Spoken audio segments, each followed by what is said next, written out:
Bueno, muy buenas tardes a todos ustedes que a esta hora se conectan en nuestra querida Escuela Bíblica Minutos de Amor.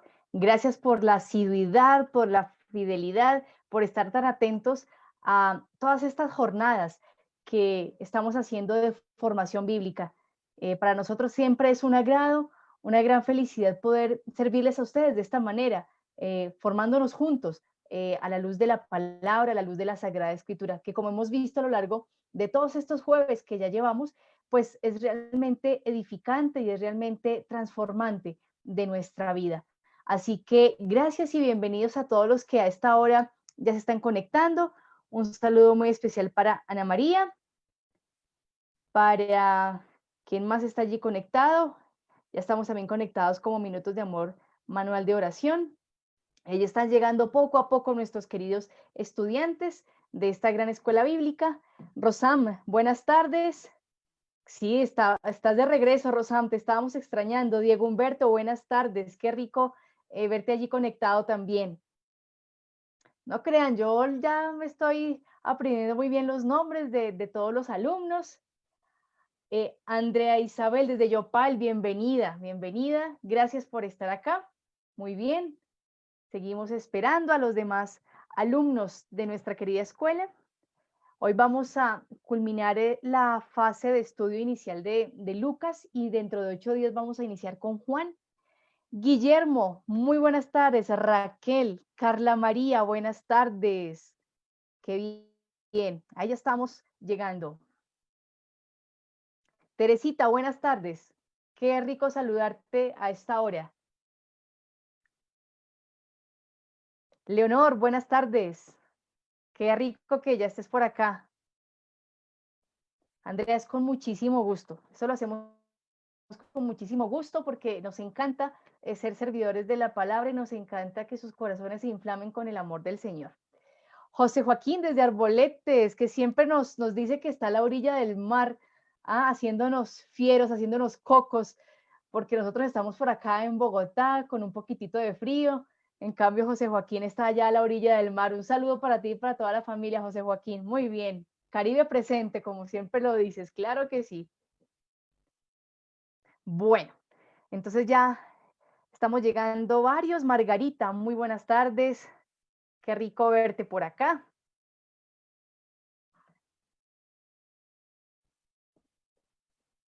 Listo, muy bien. Entonces, María Estrada también está.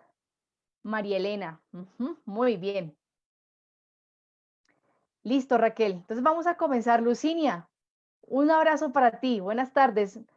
Marian del Socorro también. Bienvenida. Guillermo, es con todo cariño que hacemos esto. Entonces, en honor a ustedes que ya se han conectado, pues vamos a iniciar con la clase de hoy para que pues podamos aprovechar todas las riquezas que nos trae el Evangelio de Lucas. Y hoy vamos a centrarnos en un personaje muy importante. Carmen, muy buenas tardes. Gracias por estar aquí. Bien, entonces vamos a iniciar. Espero que ya tengan todos su cuadernito, la Biblia lista, ahí en el Evangelio de Lucas. Adriana, desde Medellín, bienvenida. Qué alegría que estés con nosotros. Perfecto. Adriana es con todo cariño, desde de sus sonrisas, sus comentarios, esa es la mayor gratificación para cada uno de nosotros.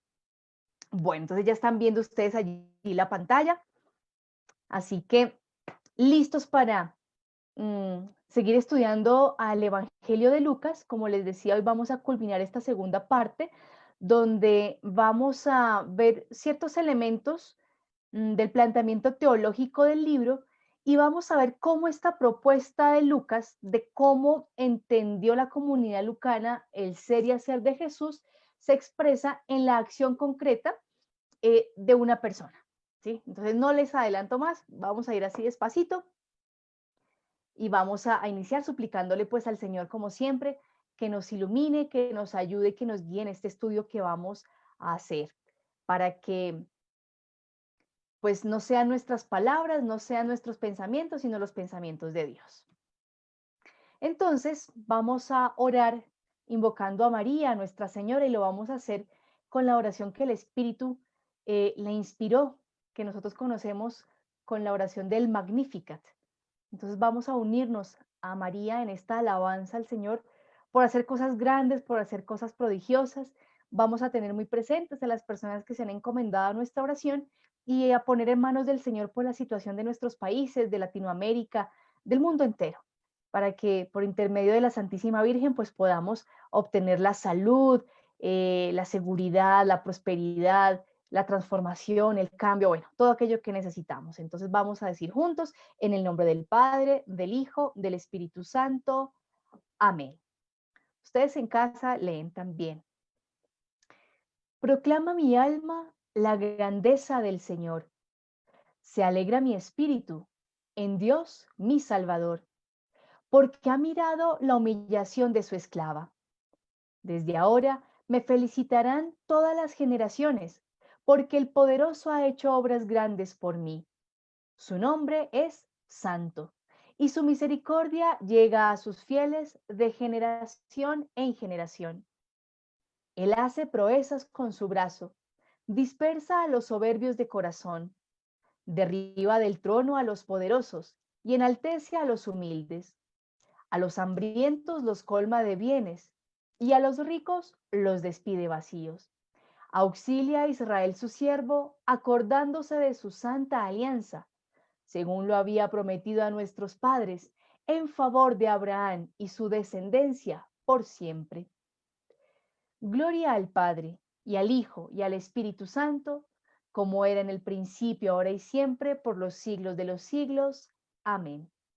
Que de la mano de María, esposa del Espíritu, y una de las grandes protagonistas del Evangelio de Lucas, podamos continuar este estudio que estamos haciendo para que la palabra nos habite y podamos dar a luz al Señor que se gesta en nuestro corazón para que lo entreguemos a la humanidad.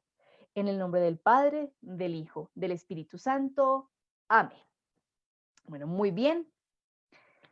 Entonces, rebobinamos un poquito. Hace 8 días vimos los elementos, pues clásicos, ¿no? De cómo fue elaborado el Evangelio de Lucas, la cuestión del autor, la comunidad donde se escribe, el lugar. Entonces, para hacer un recorderis rápido, el Evangelio de Lucas se escribe alrededor del año 80, 90, está como en esa década, ¿cierto? Están algunos historiadores diciendo que probablemente se escribió por algunas regiones del Asia Menor, otros dicen no, Antioquía de Siria, otros dicen probablemente es Roma, pero en síntesis el Evangelio de Lucas se escribe fuera de Palestina y en un contexto de una influencia grecorromana bastante alta. También con una influencia de la evangelización paulina bastante grande. Y la intención del evangelista, ¿cierto?, es generar valentía en su comunidad para llevarlos a que miren hacia atrás, a que miren a Jesús y a que miren los primeros seguidores de Jesús, cómo lo anunciaron, para que ellos tengan coraje en el momento actual que les toca vivir para hacer una propuesta de la vivencia del Evangelio fresca, realmente renovadora y sobre todo alternativa. Porque recuerden que la comunidad del Evangelio de Lucas es una comunidad marginal, es decir, que no entra en confrontación con el poder dominante, pero tampoco se alía con él, sino que le presenta una postura, ¿cierto? Entonces, recordando ya todo esto, entonces vamos a entrar a ver unas claves muy sencillas de la teología que maneja el texto. Y una de ellas es la siguiente. Lucas nos va a plantear una historia en continuidad permanente y además proyectiva, es decir, una historia de salvación en espiral, donde los acontecimientos que ocurrieron ayer, hoy se van a ver cumplidos y el acontecimiento que hoy veo cumplido me va a permitir a mí proyectar mi futuro para seguir avanzando en mi camino como discípulo, de tal manera que aquel que está en la historia, digámoslo así, delante de mí, va a poder reconocer en la historia elementos fundantes para hacer de su vivencia actual de la fe algo creativo, algo novedoso. Entonces la experiencia de los mayores se vuelve impulso para la experiencia del creyente de hoy. En ese sentido es una historia en continuidad permanente y en proyectiva, en espiral. Y Lucas, ustedes recuerdan que dijimos hace 8 días, escribe una obra completa en 2 tomos. El primer tomo sería el Evangelio y el segundo tomo sería los Hechos de los Apóstoles. Entonces, Lucas establece muy bien esa conexión entre la historia, ¿cierto? Que para Lucas es una misma historia, pero que va de promesa en promesa, ¿no? De cumplimiento en cumplimiento. Y en la primera parte de lo que escribe, es decir, el Evangelio, él manifiesta, el escritor sagrado manifiesta que todos, absolutamente todos, verán la salvación de Dios. Allí en Lucas 3:6, cuando el bautista, se está hablando de la misión del bautista, se dice que todos verán la salvación de Dios. Así que desde ese momento, el evangelista está planteando que el evangelio es patrimonio de la humanidad entera, del universo entero, donde absolutamente todos podrán gozar de los beneficios que trae Dios a su creación, absolutamente todos, no hay que hacer fila, no hay que cumplir una serie de requisitos, o sea, la salvación está dada para todos. Y al final del Evangelio, Lucas va a decir algo bien importante, que le pone en boca de Jesús estas palabras cuando Jesús se está despidiendo de los discípulos y ya va a ascender al cielo. Entonces dice al final del Evangelio, está escrito que el Cristo debía padecer y resucitar de entre los muertos al tercer día, y que se predicaría en su nombre la conversión para perdón de los pecados a todas las naciones, empezando por Jerusalén. Vosotros sois testigos de estas cosas. Fijémonos en algo. En el capítulo 3, el evangelista nos estaba diciendo, todos verán la salvación de Dios. Y cuando concluye el evangelio, Jesús está diciendo que se predicará en su nombre la conversión para el perdón de los pecados a todas las naciones. Entonces vean cómo el inicio y el final del primer tomo de la obra lucana, que sería el evangelio, se están complementando y se están dando la razón. Es decir, aquello que se planteó al inicio del texto, al inicio del evangelio, se cumplió y las palabras de Jesús lo están reafirmando. En su nombre se va a predicar el perdón de los pecados para todas las naciones. Y hay un detalle, empezando por dónde? Por Jerusalén. ¿Mm? ¿Y quiénes van a ser testigos de estas cosas? Los discípulos de Jesús. Aquellos hombres, aquellas mujeres que lo escucharon, que compartieron el pan con él, que lo vieron curar, que fueron receptores de su misericordia, en fin. Ellos van a ser los testigos. Y fíjense ahora cómo el evangelista va a conectar esta realidad con el segundo tomo de su obra, con Hechos de los Apóstoles. Y van a ver ustedes que la promesa de salvación para todos se va a seguir cumpliendo y se va a seguir ensanchando. Mírenlo ustedes. En el libro de los Hechos de los Apóstoles, en el capítulo 1, verso 8, Jesús les da las últimas instrucciones a los discípulos. Les dice, cuando el Espíritu Santo venga sobre vosotros, recibiréis una fuerza que os hará ser mis testigos en Jerusalén, en toda Judea y Samaria, hasta los confines de la tierra. Entonces recuerden, el Evangelio finalizó diciendo que los discípulos serían los testigos de Jesús, comenzando por Jerusalén, ¿cierto? Y estaban llamados a dar su testimonio a todas las naciones. ¿Cómo comienza el libro de los Hechos? Diciendo que efectivamente recibirán esa fuerza y desde Jerusalén van a pasar a Judea, a toda Samaria y hasta los confines de la tierra. Entonces vean que aquello que se anuncia en el Evangelio se va cumpliendo y la promesa no solamente se repite en la línea de concreción de hechos, sino en amplitud y en impacto de los hechos. La promesa no se sigue cumpliendo para un grupito pequeño, solamente para los testigos, no, sino que comienza con los testigos y se expande para personas de diferentes latitudes. Entonces vea cómo la historia se continúa y el escritor sagrado es muy hábil para hacernos ver estos puntos de conexión. Ahora, ¿cómo termina el libro de los Hechos de los Apóstoles? En el capítulo 28. Nos finaliza el libro de los Hechos con una escena muy bonita. Pablo en Roma, en una cárcel, ¿cierto? Que pues no era cárcel propiamente pues con barrotes y demás, sino en una casa alquilada que le permitían pues hacer una predicación, pero Pablo es mostrado en Roma y Roma en aquel momento, para el año en que se escribe el Evangelio, era denominado el confín de la tierra.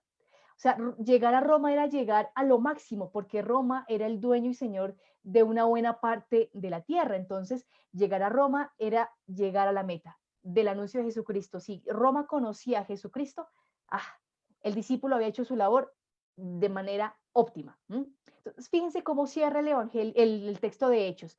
Dice, Pablo permaneció 2 años enteros en una casa que había alquilado, recibía a todos los que acudían a él, predicaba el reino de Dios y enseñaba lo referente al Señor Jesucristo con toda valentía, sin estorbo alguno.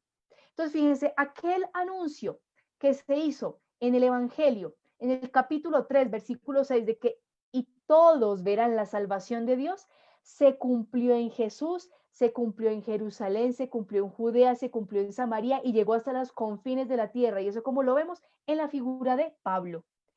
Para un creyente del año 85-90, cuando tiene esto en sus manos y cuando lo escucha en las celebraciones comunitarias, es algo que lo llena de valentía, es algo que lo llena de júbilo, porque es una manera en la cual el evangelista le está diciendo, mira, la promesa de la cual tú eres heredero no es cualquier promesa, es algo que viene de antaño. Dios prometió a Israel y Dios le cumplió a Israel en Jesús, Jesús le cumplió a sus discípulos y los discípulos siguen pregonando el cumplimiento de la promesa. Así que lo que tú has recibido es la fuerza, la gracia que viene desde adentro, desde el cielo, perdón, para transformar la humanidad y se ha verificado a lo largo de la historia. Por tanto, tú no estás siguiendo un cuentico, tú no estás siguiendo una fábula, sino que estás al interior de un megaproyecto de salvación, estás al interior de un mega plan. Por eso no hay que ponerse tristes, hay que estar atentos para seguir continuando la historia, porque Jesús fue prolongación de la historia de Dios Padre, ¿verdad? El Espíritu es el que ayuda a que la iglesia siga prolongando la historia y tú, como testigo hoy de Jesús, eres el garante de que la historia se siga contando y se siga verificando en medio de todos la acción de Dios. ¿Cómo lo vemos hasta ahí? Interesante, ¿verdad? Cómo Lucas, de una manera muy inteligente, muy sagaz, sabemos que él era un hombre muy culto, ¿no? El que escribió el Evangelio, utiliza estas técnicas de ir uniendo palabritas, ir uniendo hechos para mostrar que la historia avanza y se ensancha, se prolonga, se amplía el radio de acción. Muy bien. El Evangelio parte entonces de lo que les he venido diciendo, que Jesús es el cumplimiento de las promesas del Antiguo Testamento y todo discípulo de Jesús está encargado de mostrar el cumplimiento de las promesas. Yo como cristiana, tú como cristiano estás llamado a verificar, a que con tu vida se muestre que Dios sigue actuando con misericordia en favor de todos. Y entonces el evangelista comienza como con sus predecesores, ¿no? Los evangelios de Marcos y Mateo, y hace un preludio de la misión de Jesús con la misión del Bautista. Marcos hizo una presentación del Bautista muy, digámoslo así, muy breve, ¿cierto? Mostrando sus rasgos de profeta. Mateo se va a extender un poquito más, ¿cierto? Y lo va a mostrar en relación con ciertas autoridades, pero Lucas es el que nos va a mostrar un rasgo de la personalidad de Juan, que nos va a permitir contrastar el cómo Jesús va a instaurar el reino, que no va a ser algo como lo de Juan Bautista, sino que va a ser superior. Y Lucas lo va a hacer con un detallito muy especial. De hecho, el evangelista ya nos ha venido haciendo estas comparaciones desde el inicio del Evangelio. Ustedes recordarán que los primeros capítulos, capítulos 1 y capítulo 2, hacen alusión a los relatos de la anunciación, el nacimiento y la infancia de Jesús, pero también la anunciación, el nacimiento y la infancia de Juan Bautista. Pero el evangelista hace esto con una intención, no para mostrar que eran cercanos, que eran familia y todo esto, no, es una técnica narrativa, ¿sí? Para mostrar el rol que tiene el Bautista como precursor y el rol superior que tiene Jesús como Mesías, porque Jesús es el verdadero Mesías. Por eso, el evangelista va a mostrar que en la vida de Juan hubo unción desde el principio, porque fue concebido gracias a la intervención divina, ¿cierto? También va a recibir una delegación especial, ser el que le va a preparar el camino al Señor. Pero esta misión es diferente a la del Mesías. Por eso, a base de comparación, el evangelista va a mostrar la superioridad de Jesús respecto a Juan, superioridad en términos de diferencia de la misión, no que sea el uno mejor que otro, ¿no? Entonces, aquí en el capítulo tercero de Lucas, en los versículos 1 al 18, vamos a ver algo muy importante de esta misión del Bautista. Y como les decía, nos va a marcar un carácter diferencial. En tres cosas. Entonces, Juan, o la presentación de Juan, va a tener tres elementos importantes. Primero, que la promesa de salvación es universal. Segundo, Juan va a exhortar a un comportamiento especial a tres grupos concretos, a grupos sociales concretos. Y por último, Juan nos está mostrando a un Dios quizás que está como molesto, que está como un poquito indispuesto con el pueblo. Me voy a tomar el atrevimiento de leer unos fragmenticos del capítulo 3, concretamente de los versos 10 al 18, para que veamos esto, ¿sí? Bueno, mejor desde el 4, voy a leer desde el 4. Lucas 3, versículo 4. Dice, como está escrito en el libro de los oráculos del profeta Isaías, voz del que clama en el desierto, preparad el camino del Señor, enderezad sus sendas. Todo barranco será rellenado, todo monte y colina será rebajado, lo tortuoso se volverá recto, y las asperezas serán caminos llanos, y todos verán la salvación de Dios. Juan decía pues a la gente que acudía que les bautizara, raza de víboras, ¿quién os ha enseñado a huir de la ira inminente? Dad más bien frutos dignos de conversión, y no andéis diciendo en vuestro interior, tenemos por padre a Abraham, pues os digo que Dios puede de estas piedras dar hijos a Abraham.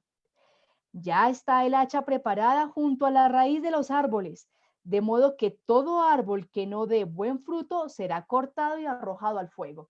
Hasta aquí vemos una actitud de Juan muy certera, ¿cierto? Juan tiene en mente a un Dios que ya está cansado de la maldad de su pueblo y de todo el mundo, ¿cierto?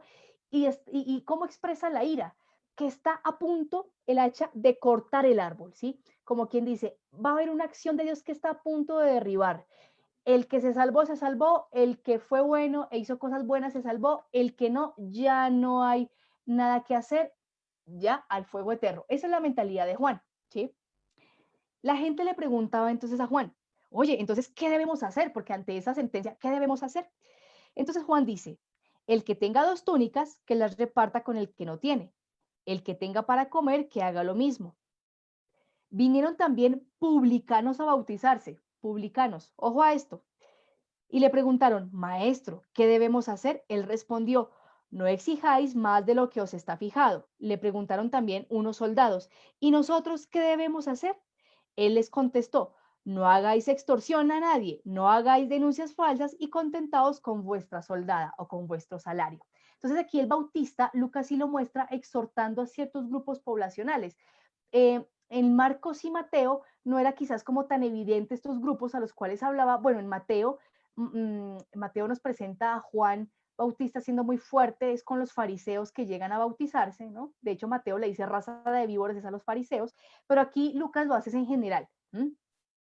Aquellos que tienen una segunda intención o que no quieren convertirse realmente. Pero fíjense que le habla a tres grupos importantes. El primero es la gente en general. ¿Qué debemos hacer? Y a ellos les recomienda caridad.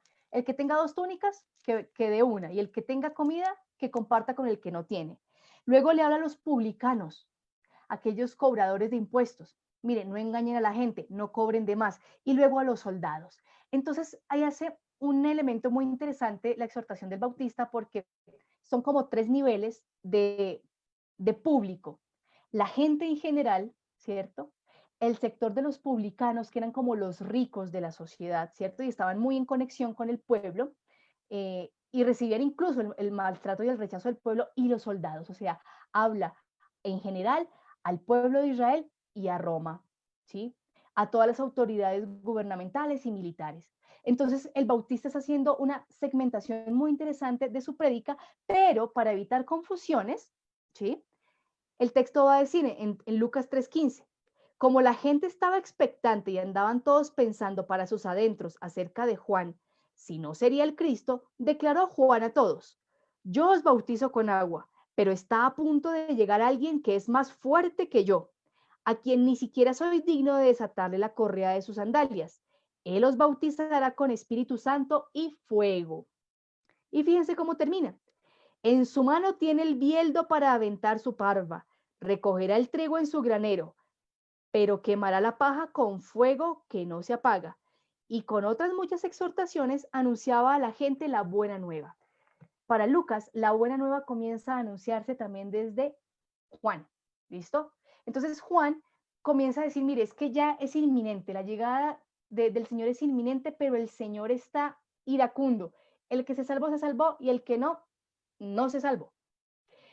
Jesús va a ir en una tónica distinta, porque Jesús va a decir, ciertamente, el mal ha llegado a un punto grave, pero no, Dios no quiere acabar con la gente, Dios no quiere acabar con los malvados, Dios quiere que los malos se salven, que el pecador se convierta. Entonces la propuesta de Jesús va a partir del llamado de conversión que hace el Bautista, pero va a plantear una novedad, va a decir, Dios no es un juez iracundo, Dios no es un rey tirano, Dios es un papá que quiere hablar con sus hijos y preguntarles por qué están actuando de X o Y manera para que su vida se transforme.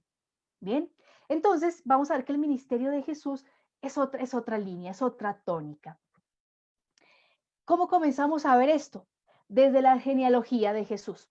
En Mateo teníamos la genealogía como el elemento con el que iniciaba el texto, pero Lucas ha incluido la genealogía después del bautismo de Jesús. Si ustedes tienen ahí su Biblia, en el capítulo 3, versículo 23, nos narra la genealogía de Jesús. Y en el verso 21 a 22 está el bautismo del Señor, que es muy breve. Para Lucas, lo vital de la revelación del bautismo va a ser en un momento de oración personal de Jesús. Miren, en 3:21 dice, toda la gente se estaba bautizando. Jesús, ya bautizado, se hallaba en oración cuando se abrió el cielo. Bajó sobre él el Espíritu Santo en forma corporal como una paloma, y llegó una voz del cielo. Tú eres mi hijo, hoy te he engendrado. Entonces Jesús ya bautizado y en oraciones que escucha la voz del Padre. Para Lucas, la oración y esa intimidad con el Padre va a ser clave en Jesús. Y a continuación nos narra una genealogía que si ustedes comparan con la genealogía de Mateo es totalmente diferente. En Lucas, en la genealogía no hay mujeres. Recuerden que en Mateo sí había mujeres, 3 de ellas extranjeras. En Lucas no hay mujeres, pero hay un elemento diferencial. Si ustedes van a Lucas 3:38, van a verificar que Jesús lo remontan a más allá de Abraham. Jesús es hijo también de Adán e hijo de Dios. Y con esta actitud, el evangelista está diciendo, el Mesías y el ministerio del Mesías es patrimonio de la humanidad entera, de todas las razas. Jesús, a ser el hijo de Dios, el hijo de Adán, está diciendo que es hijo y hace parte de la humanidad entera. Entonces, desde ahí ya estamos comenzando a ver un cambio, ¿cierto? Una propuesta nueva en este ministerio de Jesús, diferente a lo que nos planteaba el Bautista en cuanto a cómo va a ser la acción de Dios. La acción de Dios no va a ser tajante, no va a ser exclusivista, va a ser un servicio abierto, ¿sí? Va a ser un servicio en misericordia para todos, porque todos caben en el corazón de Dios, en el corazón del Padre. A continuación de las genealogías, en el capítulo 4 van a estar las tentaciones, que no van a diferir en gran medida con las que presenta Mateo, ¿cierto? Y en el versículo 14 del capítulo 4 va a comenzar Jesús su labor, ¿sí? Ahí va a comenzar Jesús. Y vamos a mirar en los versículos 18 al 19 el plan misionero de Jesús. Ahí está el plan misionero de Jesús. Y vamos a ver cómo cambia, cómo nos va a cambiar esa visión. Juan decía, el hacha está cerquita al tronco y el árbol bueno lo va a dejar vivir y el árbol malo, chao, ¿cierto? Y al final va a decir, el Mesías viene o el Señor viene con su parva en la mano y va a cortar el trigo, ¿no? Entonces el trigo al granero y la paja al horno. Entonces, Juan Bautista no admite a otra posibilidad. Dios vino ya a premiar a los buenos y a castigar a los malos. Y esto hacía parte un poquito de la expectativa escatológica y apocalíptica de la época. De hecho, para la comunidad de los esenios, que ustedes recuerdan en una de las primeras clases que vimos que era una comunidad que estaba apartada de la ciudad, que tenía sus propias normativas y que ellos hacían grandes prácticas ascéticas porque ellos querían ser los más puros de todos los puros y con eso acelerar la venida del Mesías. Los esenios tenían esa visión de Dios que ya era fatalista, o sea, no había ya opción de conversión. El que se salvó y el que no, no. Miren el plan de Jesús. Miren cómo va a ser el plan de Jesús. Leamos Lucas 4, 18, 19. Ahí lo tienen en la diapositiva también. El Espíritu del Señor sobre mí, porque me ha ungido para anunciar a los pobres la buena nueva. Me ha enviado a proclamar la liberación a los cautivos y la vista a los ciegos, para dar la libertad a los oprimidos y proclamar un año de gracia del Señor. José Joaquín, explícame tu pregunta. Dice Alejandra está diciendo y dice es diferente. Cuéntame, José Joaquín, cuál es tu duda y ahí miramos cómo te la aclaramos, ¿vale? Bien. Entonces, el programa de Jesús es un programa de misericordia. Inicia diciendo, el Espíritu del Señor sobre mí. O sea, lo que está haciendo Jesús no es inspiración propia, es inspiración del Espíritu. Porque me ha ungido, o sea, me ha elegido, me ha consagrado, me ha separado para anunciar a los pobres la buena nueva. Entonces, ya comenzamos a decir aquí, el anuncio de la buena nueva no es para que los buenos se salven y los malos pues ya no tengan posibilidades, no. Anunciar a los pobres la buena nueva, anunciar a los pequeños, aquellos que están necesitados de la misericordia de Dios, de ese mensaje de conversión y de transformación.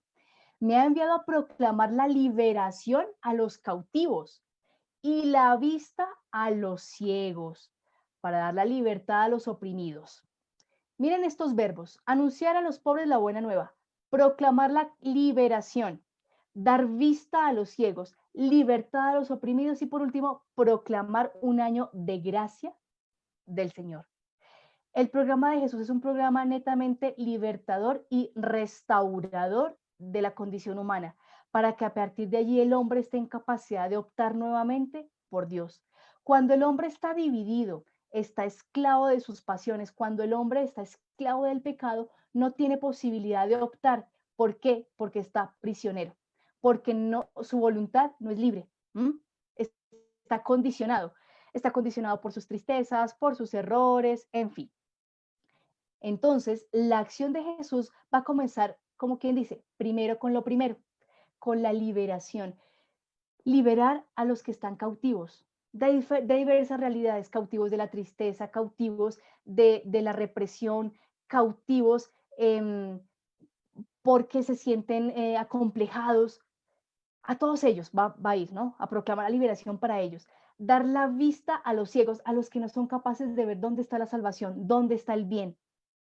Viene Jesús a dar vista para que se den cuenta en qué están actuando mal, para que cambien. Da la libertad a los oprimidos, aquellos a quienes el sistema los tiene subyugados, no solamente el sistema económico, gubernamental y político, sino la sociedad como tal, la sociedad de consumo de la época e incluso la nuestra. Y a proclamar el año de gracia del Señor. El año de gracia es el jubileo, el año del perdón, el año donde dejamos descansar incluso la tierra para que se regenere. Todo eso es el año de gracia. Es el año de la misericordia, el año de la propuesta de la amistad, donde nos perdonamos las deudas y comenzamos de nuevo. Tenemos una relación completamente renovada. Ese es el programa de Jesús. Raquel, sí, es por todo esto que Jesús es solo misericordia para todos nosotros. Así es, sí, así es. Por eso, si el discípulo no aprende a vivir la misericordia al estilo de Jesús, le va a quedar muy difícil ejercer su discipulado en el mundo, Por eso es clave nosotros detectar cómo es Jesús misericordioso para que nosotros podamos replicar esa acción en el mundo. Bien. Este año se mide en tiempo, Carmen. A ver, si lo miramos desde el Antiguo Testamento, eh, los jubileos se medían prácticamente cada 50 años, ¿sí? Cada 50 años había un jubileo, ¿sí? Entonces, eh, era el año en que se liberaban, se perdonaban las deudas, pero aquí la propuesta que hace Jesús desde Isaías es un año de gracia que se sale del marco del tiempo, o sea, no es un año de 365 días, es un tiempo, es un kairos, ¿no? En griego hay dos palabras para hablar del tiempo. Una es cronos, que es el tiempo, en nuestro tiempo, digamos, las 12, la 1, las 2, las 3, ese es el cronos, ¿sí? Que es el tiempo humano, digámoslo así, como nosotros medimos las horas o las divisiones del día. Pero el kairos es un tiempo diferente, es el tiempo de la intervención divina, es el tiempo favorable, es un tiempo donde ocurren las cosas de manera milagrosa, donde aquello que se estaba esperando mmm, llega. Entonces es un tiempo favorable, un tiempo de gracia. En ese tiempo es que nos está hablando el año de gracia del Señor, ¿sí? Es un tiempo, es un momento en el cual Dios va a estar actuando prodigiosamente en la persona. Y esa actuación prodigiosa va a estar en la línea de perdonar, restaurar y restablecer para proyectar de nuevo la vida. Es en ese sentido. Muy bien. Entonces, ¿qué vemos según el plan de acción de Jesús? Que Dios no es que esté iracundo y que nos quiera acabar a todos, no. Dios tiene nostalgia de su pueblo. Dios extraña a su pueblo. Y está molesto, sí, pero con el pecado. Y la furia de Dios va contra el pecado. Por eso Dios va a atacar directamente es aquello que está maltratando al hombre. Dios se va a ir con toda contra el pecado, pero al hombre lo va a rescatar, al hombre lo va a liberar, al hombre lo va a restaurar. Y eso hay que tenerlo muy clarito, porque muchas veces en nuestro afán por hacer que las cosas estén bien, nos vamos directamente contra las personas. Y aquí el Señor Jesús nos está planteando un llamadito de atención, cuidado, a la persona hay que rescatarla. Al mal sí hay que atacarlo, ¿sí? Y el mal hay que transformarlo y hay que mirar cómo lo neutralizamos. Pero a la persona hay que rescatarla. Hay que presentarle herramientas para que pueda retornar a la vida y estar sana. De eso se va a tratar la acción de Dios siempre en nosotros. Dios es duro con el pecado, pero misericordioso con nosotros. Y misericordioso, como ya lo veíamos, no quiere decir una persona ingenua o permisiva. No, la misericordia incluye la verdad, el señalar qué cosas no nos viene bien hacer. Pero entonces la misericordia implica ese deseo de rescatar al otro, de transformarlo, ¿sí? Y de librarlo y de protegerlo de cualquier cosa negativa. Bien. Entonces ustedes hace 8 días tenían una tareita, ¿se acuerdan? Ustedes tenían una tareita de 2 punticos. La primera era leer Lucas 19, versículos del 1 al 10 y Lucas 15, 1, 32 y responder a esta pregunta. ¿Qué es capaz de hacer la misericordia de Dios en mí? ¿Cierto? Y la segunda preguntita que teníamos era respecto a un texto de Hechos de los Apóstoles, Hechos 6, 1, 7 y 8, 4, 4, 40. Teníamos que responder de qué me hace capaz la misericordia en el mundo. Y ahí estábamos hablando del ciclo de Felipe el diácono.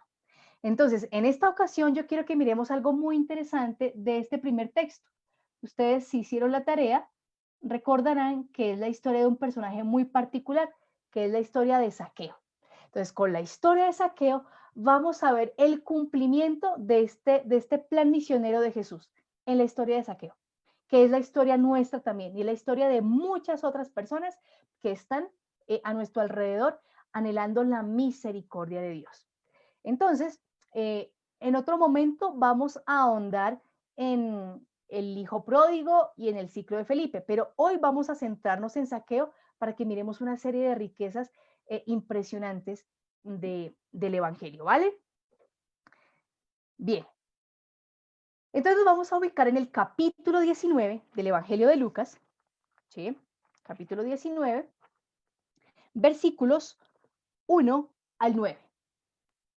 Lucas 19, 1 al 9. Y ahí vamos a ver la historia de Saqueo. Entonces yo les voy a contar ahí unas cositas. Ustedes ven aquí un icono muy bonito, ¿cierto? Ustedes recordarán que Saqueo fue el que se trepó allá en un árbol, en un sicomoro, ¿no? Para ver a Jesús. Y esta historia de Saqueo es exclusiva de Lucas. A Saqueo no lo encontramos ni en Marcos, ni en Mateo, tampoco en Juan. Es una historia propia. Y ojo, cuando nosotros nos encontramos con un texto exclusivo de algún evangelista, eso tiene una intención especial, porque nos quiere revelar algo muy propio, algo muy significativo de la experiencia de Jesús en esa comunidad. Entonces, con la historia de Saqueo vamos a ver precisamente eso, algo muy particular de la acción de Dios a través de Jesús en medio de esta comunidad lucana. Entonces esta historia sucede en una ciudad que es clave dentro de la memoria de salvación del pueblo de Israel. ¿Sí?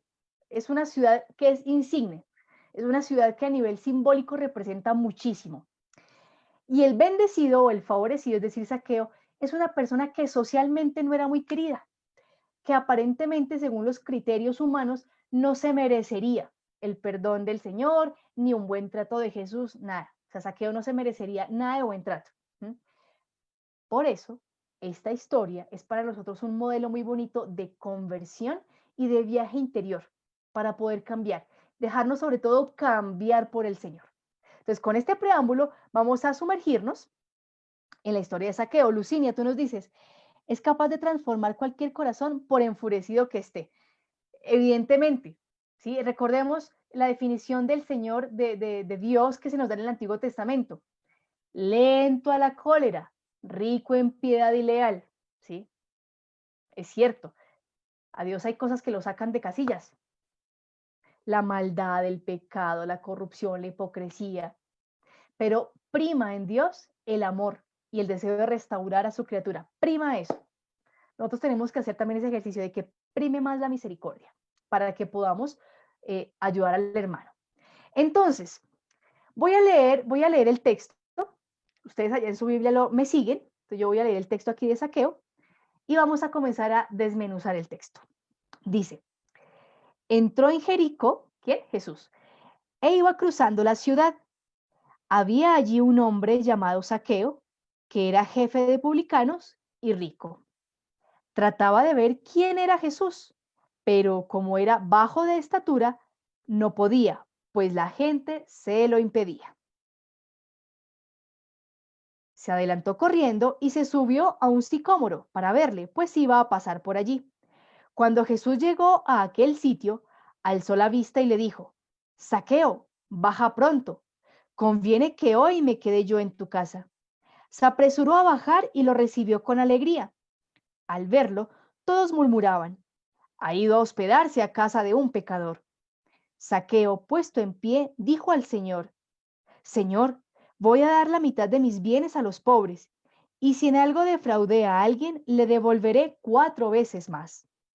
Jesús le dijo, hoy ha llegado la salvación a esta casa, porque también este es hijo de Abraham, pues el Hijo del Hombre ha venido a buscar y salvar lo que estaba perdido. De entrada ya vemos unas cositas en conexión con la propuesta misionera de Jesús, allá en el capítulo 4. Buscar, rescatar, ¿cierto? Al que está perdido, al que está cautivo, al que está oprimido. Bien. Entonces vamos a comenzar por lo primero. ¿Qué es Jericó? Porque todo ocurre en la ciudad de Jericó. Pues resulta que Jericó es una ciudad muy importante para el pueblo judío porque fue la primera ciudad que se conquistó cuando los israelitas, después de vagar 40 años por el desierto, llegaron a la tierra prometida. Fue la primera ciudad que se conquistó. Ustedes en el libro de Josué, ahí en el capítulo 5, versos 13 y siguientes, eh, pueden encontrar la historia donde hacen todo un rito, ¿no? Durante X tiempo rodean las murallas de Jericó y después tocan las trompetas, después de 7 días, ¿no? Dan giros alrededor de Jericó y después anuncian con trompetas la irrupción de todos los israelitas y los israelitas conquistan Jericó. Entonces Jericó es importantísimo porque es símbolo de la esperanza, es símbolo de la primicia de la libertad, de que por fin seremos un pueblo libre, por fin tendremos tierra. Y Jericó es, digamos, como ese primer peldaño para el pueblo en esa meta grande que era recibir la promesa, ¿sí? Marta dice, me gustaría saber qué día es esta formación y si me puedo inscribir a estos cursos. Claro que sí, Marta.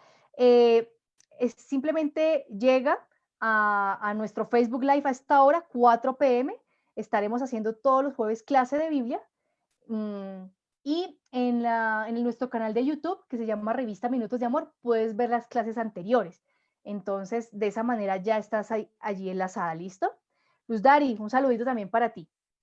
Entonces, retomo, Jericó era muy importante porque Jericó era el comienzo de una experiencia renovadora para el pueblo de Dios y para cada creyente. Jericó era la puerta de la libertad, la puerta del buen trato, la puerta de la esperanza, de por fin ser un pueblo libre, sin opresión, sin maltrato.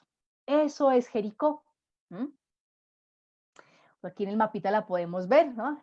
Aquí está en pequeñito, se me corrió aquí el circulito, perdón. Aquí está Jericó y en grande, mírenlo acá, a la parte derecha. ¿Sí?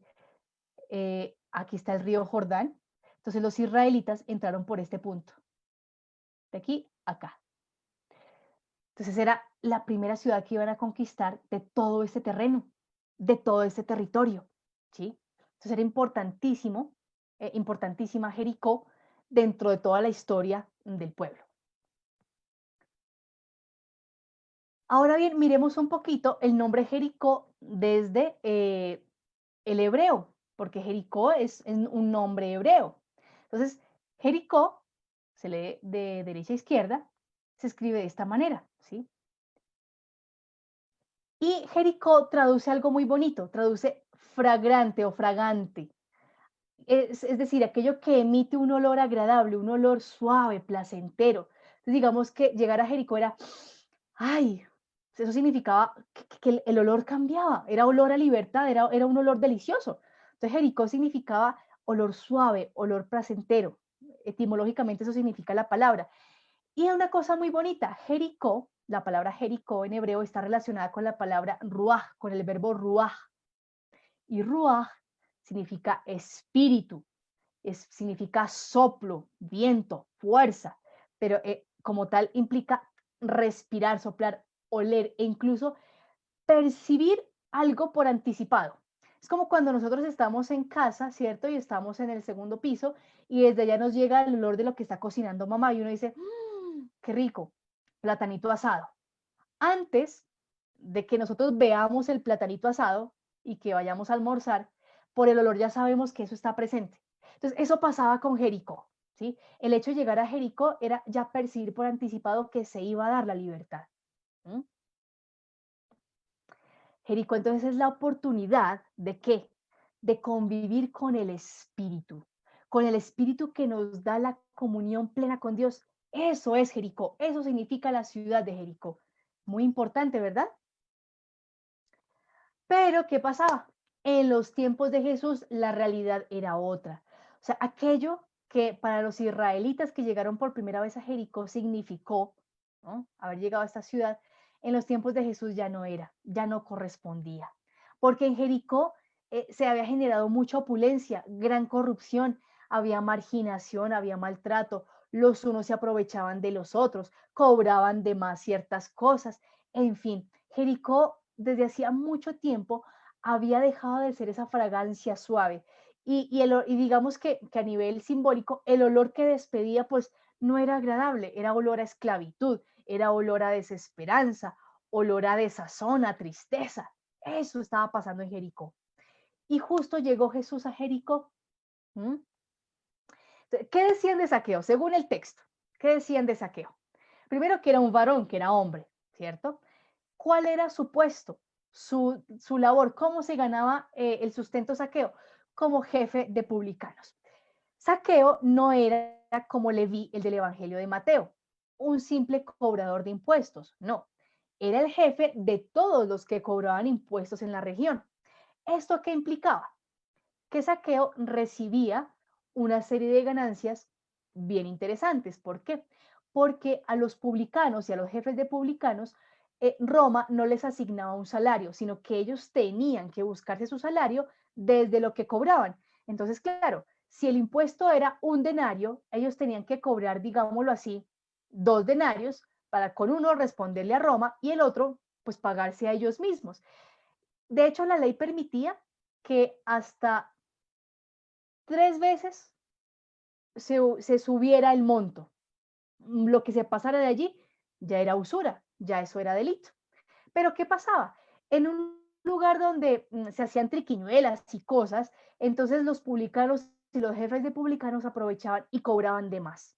Porque entonces el publicano se servía del ciudadano para cobrarse su sueldo, pero el jefe publicano se servía de lo que el publicano menor le entregaba para él también cobrarse sus dineros. Entonces, este era un jefe de publicanos y era rico. ¿Era judío? Sí, señora, sí, Carmen. Zaqueo era judío. Zaqueo era judío. ¿Mm? ¿Por qué lo sabemos? Porque el mismo texto nos lo va a decir al final Jesús. Ese también es hijo de Abraham, es hijo de la promesa. Entonces Zaqueo era judío. Por eso, Zaqueo recibía el rechazo de sus contemporáneos, de sus compatriotas, porque ¿cómo así, Zaqueo, tú judío como nosotros, te vas a poner a servirle a Roma para subyugar a tus propios hermanos? ¿Por qué te vas a aprovechar de tu propia gente y trabajarle al imperio? ¿Por qué vas a hacer eso, Zaqueo? Entonces, todos los cobradores de impuestos, todos los publicanos, no tenían buena fama, tenían fama de corruptos, de servidores pues de Roma, de traidores, ¿no? Que eran personas de mal corazón, que eran con la avaricia pues colmando su corazón y todo lo que hacían, entonces socialmente no eran aceptados. Pensemos que esto generaba en Zaqueo algún tipo de malestar interior. Por más que tú tengas bienes, el hecho de sentirte rechazado por el entorno, eso no genera satisfacción, ¿cierto? Había algo particular en Zaqueo, y es que, según el texto, ¿no? Nos dice el versículo 3 que él trataba de ver quién era Jesús. Él quería ver, porque había escuchado cosas. Y cuando tú escuchas cosas de alguien y quieres verlo, es porque algo de eso te interesa. Zaqueo quería ver a Jesús. Dice el texto que era pequeño de estatura, entonces como había una gran cantidad de gente, tuvo que subirse pues a un árbol. Pero entonces vamos a ver este ser pequeño de estatura de Zaqueo como algo más allá de lo físico. Quizás el texto no nos esté diciendo concretamente que Zaqueo sea de 1,50, por ejemplo, de estatura, sino que Zaqueo se sentía pequeño, se sentía inferior. El hecho de trabajar quizás para algo que no quería, pero tenía que hacerlo para subsistir, y el hecho de percibir que se había dejado corromper por el sistema le hacía sentirse chiquitico, le hacía sentirse triste, le hacía sentirse quizás frustrado. Entonces veamos que la situación de Jericó se vive en la persona de Zaqueo. Entonces, lo macro de la ciudad se replica en sus ciudadanos, en sus habitantes. El malestar de una sociedad se verifica en las personas. Por eso Jesús no solamente transforma la sociedad a nivel externo, dando directrices, sino que transforma sobre todo a las personas. Entonces, Zaqueo entonces va a subirse a un árbol muy bonito que es el sicomoro, ¿sí? El sicomoro es nuestro árbol de brevas aquí en Colombia, para los que conocen el arbolito y los de otras latitudes, de pronto en sus lugares, en sus zonas, este arbolito. Nosotros en Colombia a este fruto le decimos brevas, ¿sí? Según la traducción de nuestra Biblia, es el sicomoro, ¿cierto? O el árbol de higuera, allá se le llama higuera, en Palestina esos son árboles de higuera. Y el árbol de higuera es muy interesante porque tiene una simbología bastante particular. La higuera o el sicomoro, perdón, es símbolo del conocimiento, es símbolo de la Torah, es símbolo de productividad y del no desperdicio, o sea, es símbolo de una vida fecunda, es símbolo de una vida bien utilizada. Eso es el sicomoro. Entonces, fíjense, Zaqueo, hombre de baja estatura, que se siente frustrado, se monta en el árbol que representa todo lo contrario a lo que él está viviendo. ¿Para qué? Para poder ver a Jesús. Aquí en rojo le señalé esta palabrita, sicón e higos, porque sicómoro es la unión de la palabra sicón y morón, que traduce pues planta de higos. Pero no pierdan de vista esta palabrita, sicón, listo, que la vamos a usar más adelante. Entonces, Zaqueo se trepa para ver a Jesús en algo que es símbolo de lo que él todavía no puede ser y quiere llegar a ser. Jesús lo ve montado en el árbol y quizás Zaqueo era una persona muy famosa en el lugar, ¿sí? O quizás esto generó la burla de la gente, porque como sabían que era chiquito y al verlo trepado en un árbol, la gente comenzó a burlarse. Y comenzaron quizás a decirle al maestro, ay maestro, mira ese. Y Jesús diría, ¿y quién es ese? Ah, no, pues es Zaqueo, ese es un cobrador de impuestos, ese es el jefe, ese es muy rico, ese es una persona detestable, bueno, en fin. ¿Y qué dice Jesús? Jesús dice, Zaqueo, baja pronto, conviene que hoy me quede yo en tu casa. Miren esa respuesta tan confrontante de Jesús respecto al parecer de la sociedad. Mientras los unos se burlan y lo rechazan, Jesús dice, oye, yo me quiero quedar en tu casa. Conviene que hoy me quede yo en tu casa. ¿Se acuerdan que hace 8 días decíamos que para el evangelista Lucas era muy importante hacer ver que la salvación era algo de hoy? No es algo para esperar mañana o para el final de los tiempos, sino hoy, hoy, tu momento presente. Hoy es el día de la salvación. Entonces, aquí les traje yo la expresión en griego, pero quiero que se fijen en esta palabrita, dei. Dei es la traducción de conviene, ¿sí? O más bien, conviene la traducción de dei.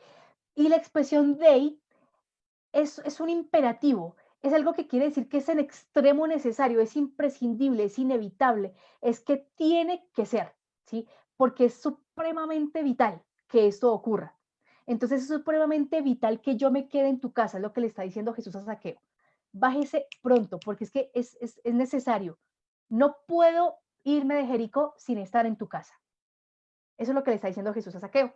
Zaqueo, ¿qué hizo? Se apresuró a bajar y lo recibió ¿con qué? Con alegría. El chiquitín Zaqueo, que quizás estaba lleno de tristeza, se bajó con alegría para acoger a Jesús en su casa. Fíjense aquí el poder de una mirada sin acusación. Fíjense el poder que tiene una palabra bien dicha, una palabra que no busque juzgar, sino rescatar. Entonces vemos la diferencia entre quizás la visión que se tenía un poquito con la visión escatológica del Bautista de que Dios ya llegó a cortar el árbol que no dio fruto. Zaqueo pudiera ser el símbolo de ese árbol que no estaba dando fruto, que no estaba cumpliendo su misión. Pero Jesús, ¿qué hizo? ¿Llegar a cortarlo? No. Jesús, ¿qué hizo? Ir a su casa. ¿Para qué? Para sanarlo, para recuperarlo. Y he aquí, queridos amigos, el milagro de poder mirar desde otra perspectiva. Cuando nosotros aprendemos a ver al otro desde otra perspectiva, lo podemos rescatar. Pero si siempre lo estamos viendo desde el foco del malo, del que se equivoca, del que nunca va a cambiar, efectivamente vamos a dejar perder a ese hermano. ¿Y Jesús a qué vino? A rescatar, a salvar a todos. ¿Bien? Entonces, aquí pasa algo muy interesante. Jesús va a la casa de Zaqueo, ¿cierto? Probablemente comieron, probablemente Zaqueo le comentó qué hacía, probablemente Jesús le dijo, oye Zaqueo, ¿y tú crees que eso está bien? No sabemos de qué conversaron concretamente en la casa de Zaqueo, pero lo que sí podemos saber es que lo que compartieron fue vital para Zaqueo, ¿sí? Exacto, Carmen. Lucas no nos cuenta el diálogo entre ellos dos. Lucas no nos cuenta qué hablan. Lucas no nos dice qué dijeron, pero nos hace ver que aquello que dijeron fue tan impactante para Zaqueo que miren lo que dice. Dice el texto.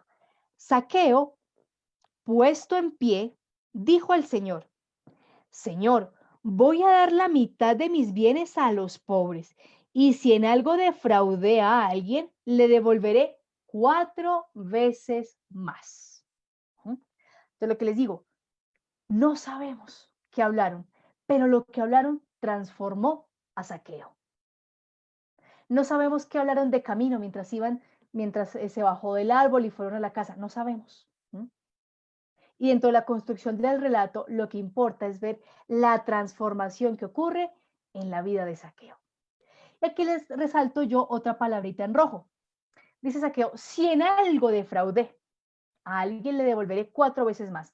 Recuerden que yo les dije que había un monto máximo en el cual un cobrador de impuestos podía pedir de más para cobrarse su sueldo, ¿cierto? Pues resulta que Zaqueo va a devolver mucho más de lo que quitó, porque Zaqueo podía quitar, digamos, hasta 3 veces, pero Zaqueo va a devolver hasta 4 veces. Zaqueo se va a desbordar y va a dar mucho más. Esto es el signo de la conversión y la transformación. Cuando tú eres capaz no de restituir al otro en igual magnitud de lo que hiciste, sino que vas más allá. Entonces, cuando alguien te ofende, tú no le vas a decir simplemente, tranquilo, no hay problema, sino que le vas a sonreír, aunque te cueste.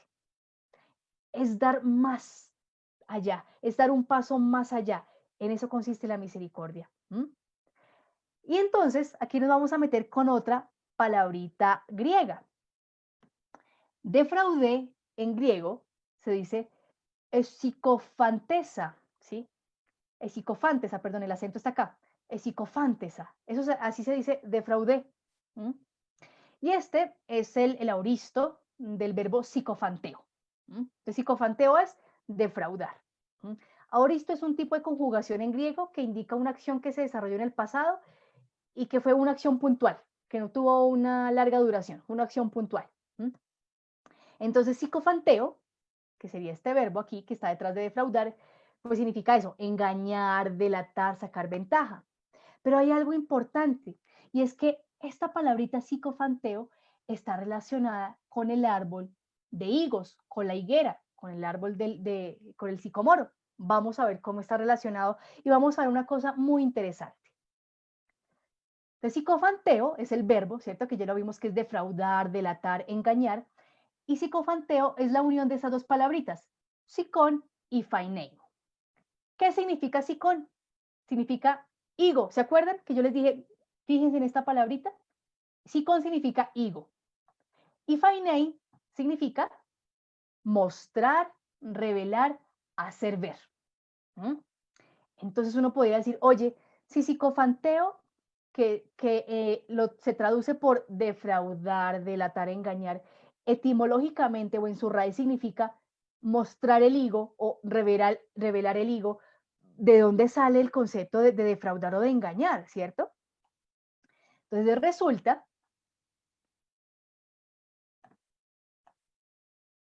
que ¿de dónde viene esta acepción? En la época sí, podemos decir que mediados del siglo I, ¿sí? En Grecia, concretamente en Atenas, el consumo de higos o de las brevas, para que comprendan, era muy apetecido. Entonces, comer higos, comer brevas en Atenas era una delicia, porque los preparaban muy bien, con eso acompañaban las carnes, bueno, en fin, era una comida muy importante.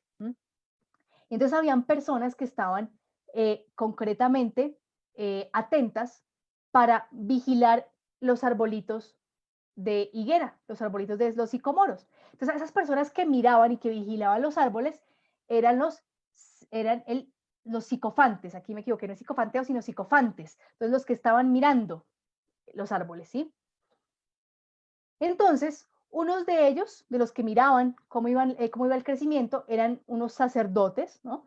Y ellos determinaban el tiempo de madurez del fruto y si admitía o no la cosecha. Entonces, había unas personas que les decían los psicofantes, que eran sacerdotes, me refiero del entorno griego, ¿no? Y entonces ellos decían, ya, estos ya se pueden cosechar, llévenselos. O estos todavía no, y no se podían tocar esos árboles.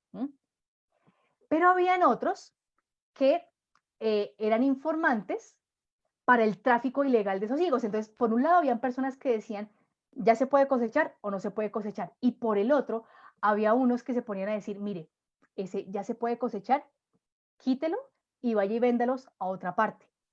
Eso era ilegal en Atenas. ¿Por qué?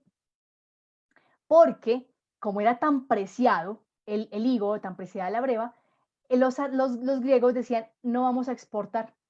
Y todo aquel que exporte incurre en delito. Entonces, los informantes o por la acción más bien de los informantes del tráfico ilegal de higos, es que la palabra psicofanteo comenzó a adquirir una connotación no tanto de verificar la madurez del fruto, sino de aquel que delataba al que cometía algún delito. Miren esas delicias que preparaban, ¿sí? Una tortica, miren, con higos, el pescado con higos, esto es pollo con higos. Entonces, la persona que veía que alguien se estaba robando los higos para venderlos en el exterior, digámoslo así, esa persona iba y denunciaba. Entonces, esa persona o esas personas con el tiempo comenzaron a cobrar dinero para quedarse calladitos. Entonces, eso ya comenzó a generarse en una extorsión. Entonces, de esa manera, todo aquel que en la antigüedad estaba relacionado con verificar si los higos se podían cosechar o no, o denunciar al que estaba robándoselos para venderlos por fuera, comenzó a ser relacionado con aquel que delataba, con aquel que extorsionaba, con aquel que decía mentiras o cobraba de más para obtener un beneficio. Entonces, de esa manera vemos nosotros un poco la relación que existe entre el oficio de saqueo y el árbol que él elige para treparse a ver a Jesús. Cuando Saqueo va a decir que él ha defraudado, lo usa con esa palabra de psicofanteo. Él va a decir, mira, yo soy un psicofanteo, yo soy un defraudador, yo he robado a la gente, yo quizás sea acusado en falso, yo he sido un impostor. Entonces, como está la diapositiva, con el tiempo, pues esta palabra psicofanteo perdió su conexión con la parte mucho más original de la palabra, que era el que miraba si un higo estaba o no maduro para cosechar, y se convirtió después en sinónimo de aquel que es mentiroso, de aquel que extorsiona, de aquel que es delator. Y Saqueo reconoce que él mismo es eso delante de Jesús. Él lo reconoce. Entonces, fíjense qué interesante la simbología que nos plantea el Evangelio de lo que representa subirse al sicomoro. Prácticamente sería un grito inconsciente de autodenuncia. Es una manera en que Saqueo hizo evidente su pecado. Saqueo hizo evidente aquello que no estaba marchando bien en la vida. Y como les digo yo, Saqueo solito se acusó de su proceder al subir al árbol de sicomoro. Porque él dijo, yo soy un delator, yo soy un extorsionista, yo cobro de más. Ese es mi pecado. Y como les decía al inicio, Saqueo se sube al árbol que representa la oposición de lo que él está llamado a hacer. El árbol representa ¿qué? La productividad, la conexión con la palabra, con la Torá, ¿cierto? El conocimiento. Pero Saqueo en ese momento estaba haciendo todo lo contrario. Saqueo no ha sido un árbol productivo y como judío, ¿cierto? Quizás no estaba rindiendo los frutos que debiera, no tanto por ser cobrador de impuestos, sino por ser un mal cobrador de impuestos, es decir, por aprovecharse de su pueblo. Saqueo hubiera podido ser un muy buen judío y un muy buen cobrador sin extorsionar a la gente, pero él cayó en el vicio o en la tentación de cobrar de más, de extorsionar al otro, de enriquecerse a costa del perjuicio de otro. Entonces Saqueo, cuando se sube al sicomoro para querer ver a Jesús, de una manera indirecta está reconociendo que él también ha aportado para que Jericó deje de ser una ciudad de esperanza, para que su entorno social haya dejado de ser un lugar de libertad. Saqueo reconoce que él ha aportado para esa situación. Nosotros en nuestro proceso espiritual también tenemos que subirnos a nuestro sicomoro para reconocer de qué manera quizás no estamos viviendo tan en coherencia con aquello a lo cual estamos llamados a vivir. Si eso significó subirse al sicomoro, ¿qué significa entonces hospedar a Jesús? ¿Qué significó acoger a Jesús en la casa? Significó esto, miren, recuperar la verdadera identidad. Eso significó dejar entrar a Jesús en la casa. ¿Qué dijo Jesús de Saqueo? Miremos el texto. Dijo Jesús, hoy ha llegado la salvación a esta casa porque también este es hijo de Abraham, pues el Hijo del Hombre ha venido a buscar y salvar lo que estaba perdido. Jesús está diciendo que Zaqueo es hijo de la promesa y que merece vivir la promesa. ¿Mm? Él estaba perdido en cosas contrarias a su esencia, estaba perdido en cosas que no le estaban correspondiendo vivir. Entonces, como está en esta figurita, Jesús lo que hizo, ¿qué fue?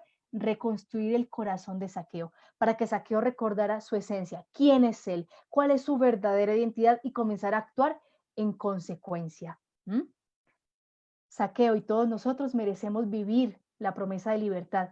Por eso Jesús llega a nuestra vida. Jesús quiere hospedarse en nuestra casa para obrar esa transformación, porque Dios quiere recuperar todo y a todos. Jesús no quiere que nada se pierda, porque el Padre le ha encomendado esa misión. ¿Mm? Zaqueo había olvidado quién era, y así como vimos la etimología de Jericó, vamos a ver la etimología del nombre de Zaqueo. Zaqueo en hebreo se dice Zakai. ¿Y Zaqueo qué significa? Puro, transparente, inocente. Zaqueo era todo eso, Zaqueo era puro, transparente, inocente. Pero, ¿qué pasaba? Zaqueo estaba comportándose de la manera contraria, porque se estaba comportando de manera impura, era un delator, era un corrupto, ¿cierto? Porque estaba cobrando de más, estaba generando su riqueza a costa de un engaño que le hacía a los demás, de un aprovecharse de los otros. ¿Mm? Entonces, Jesús, ¿qué hace? Recordarle, Zaqueo, tú eres puro, tú eres transparente, tú eres inocente. Repetimos, no sabemos qué hablaron, qué palabras usaron Zaqueo y Jesús en su casa, pero lo que dijo Jesús a Zaqueo le sirvió para que Zaqueo recordara quién era, para que Zaqueo decidiera comenzar a comportarse de acuerdo a su más pura esencia, de ser transparente, de ser inocente. ¿Mm? La misericordia hace esto en nosotros, devolvernos la verdadera esencia, hacernos ver quiénes somos realmente. ¿Mm? En ese sentido, la misericordia capacita a Zaqueo y le permite hacer una conversión u obrar una conversión auténtica, no una conversión de a mentiritas. Entonces, recordemos el plan de misión, el plan misionero de Jesús.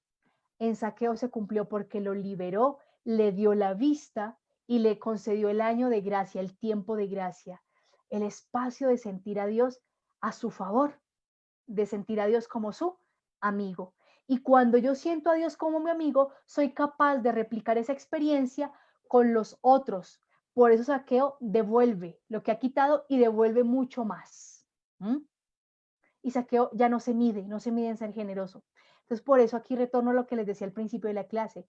Para el evangelista es importante que quienes leen su evangelio tengan presente que son los garantes de que la promesa se siga cumpliendo. Más que los garantes, son la prueba de que la promesa se sigue cumpliendo. Zaqueo recibió el cumplimiento de la promesa de Dios a través de Jesús. Fue liberado, fue salvado. ¿Y ahora qué hace Zaqueo? Salvar y liberar en la medida de sus posibilidades a los demás. Por eso la promesa continúa y se amplía, progresa. ¿Mm? Entonces nosotros somos como el barro de Dios. Así es, Raquel, eso es lo que llamamos conversión. Nosotros somos como el barro de Dios. Somos ese barro, que Dios ama, que Dios le gusta moldear, que Dios no le da pena ensuciarse con nosotros.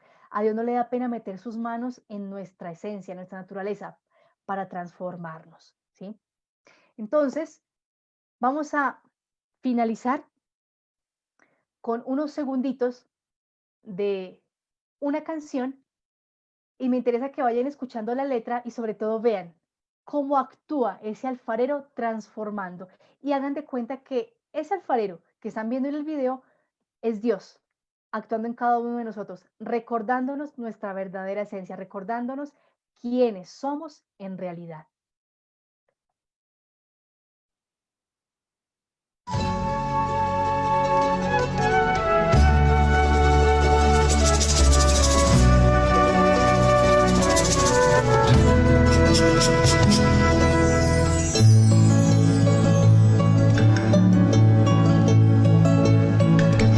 Yo sí que te conozco,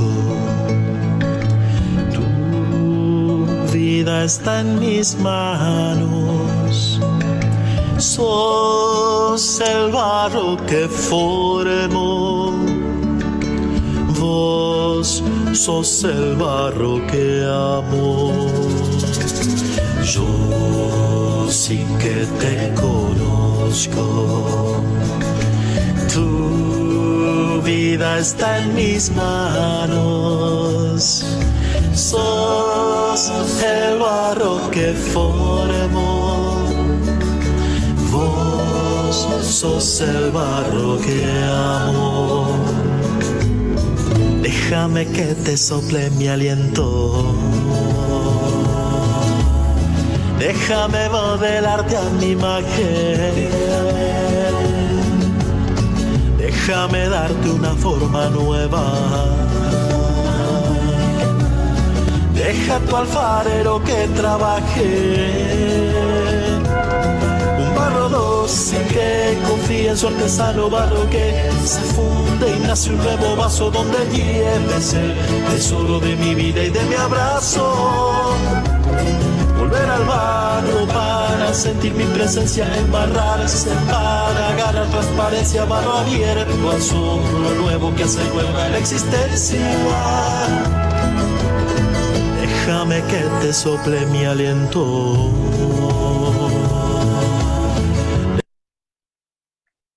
Bien, entonces hay que dejar que Dios sople su aliento en nosotros y nos transforme y nos cambie. Entonces aquí la pregunta que nos queda para nuestro fin de semana para reflexionar es el siguiente: ¿de qué árbol tienes que bajarte? Porque recordemos, Zaqueo se subió al árbol del sicomoro, ¿cierto? Y recordemos que Zaqueo dijo, mire, yo defraudé, y lo usó, pues expresó con una palabra que estaba relacionada con aquel, en principio con aquel que estaba encargado era de verificar que los higos estuvieran maduros y que no se los robaran, pero lastimosamente esas personas comenzaron después a verificar para traficar con los higos, y de ahí surgió el término de que el psicofanteo del que verificaba los higos era un delator, era un extorsionista. Entonces, fíjense que es muy, muy interesante que el evangelista use la palabra defraudar en relación con el árbol del sicomoro, en relación con el higo. Entonces, Zaqueo se subió a un árbol que le revela su herida, consciente o inconsciente. Entonces nosotros también tenemos que revisarnos, como decías tú, Mari, para ser misericordiosos tenemos que revisarnos cómo estamos, ¿cierto? Y Zaqueo tuvo que hacer ese ejercicio de revisarse en qué cosas su vida no iba en coherencia. Entonces aquí yo les diría a ustedes, el árbol, o más bien nuestra herida, consciente o inconsciente, es la excusa para subirnos al árbol que nos recuerda nuestra verdadera esencia. Zaqueo se sabía delator, extorsionador, por decirlo así, y se subió al árbol que le recuerda precisamente que no debe ser eso, sino que debe ser fecundo en transparencia, fecundo en orden a su esencia, de ser puro, ¿cierto? Entonces yo diría, oye, dime a qué árbol te trepas y te diré qué herida tienes.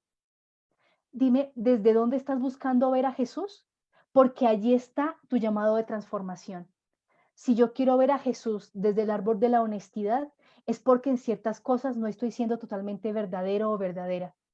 Si quiero ver a Jesús desde la justicia, desde el árbol de la justicia, es porque en ciertas cosas no estoy siendo realmente justo con los demás.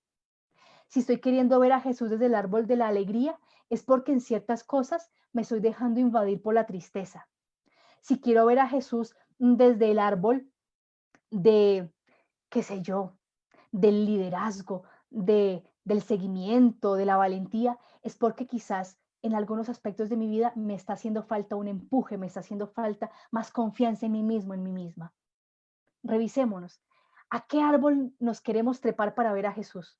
Porque dependiendo de eso, ahí está, de una manera evidentísima, ahí está el llamado de crecimiento. Y si Jesús hizo esto por Zaqueo, ¿cuánto más hará por ti?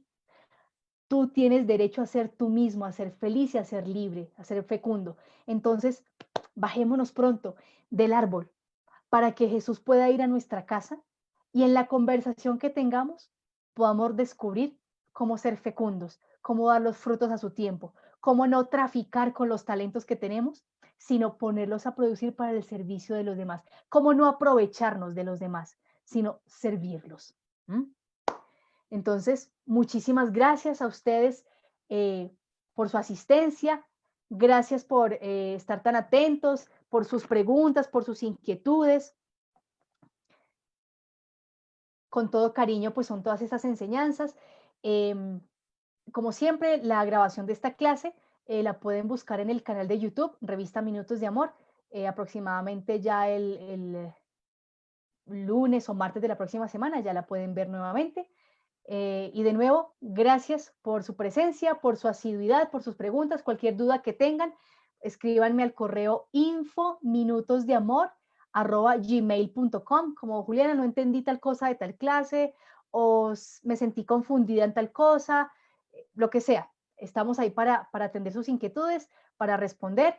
Un feliz fin de semana para todos. Que el Señor los bendiga. Y bueno, disfrutemos un ratico en el árbol, pero bajemos porque el Señor quiere quedarse hoy con nosotros, hoy y siempre. Que el Señor los bendiga. Buena tarde. Hasta el próximo jueves. Nos veremos.